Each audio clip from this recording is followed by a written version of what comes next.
Hi Beshi, tara gawa tayo ng number 10 na cake.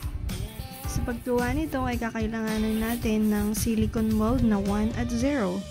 So pinalamanan ko siya ng icing at tsaka yema filling. Ayan, palibutan muna natin ng white icing para hindi maitapon yung kanyang yema filling. Ayan guys, so sobrang daming nilagay ko dyan. Saka natin itinaklob yung kalahati niya. Mapapansin nyo guys, medyo nag-brown dyan sa taas. Pero hindi naman yan sunog guys. Sadyang ganyan lang talaga. Saka hindi ko na tinanggal kasi sayang naman. So naglagay tayo ng kulay black.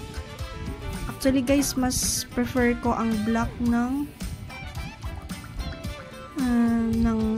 Chef Master kaysa Pietraco. Yung Pietraco, hindi siya ganyan ka-black guys. Yun yung una ko na nilagay. Pero, mapaparami ka rin talaga sa ilalagay mo. Americolor ating, or Chef Master ating nilagay ko dyan, or Americolor. Either of the two. Okay? And then, nilagyan natin ng mga sprinkles after. At ito na po yung kinalabasan ng ating number 10 na cake.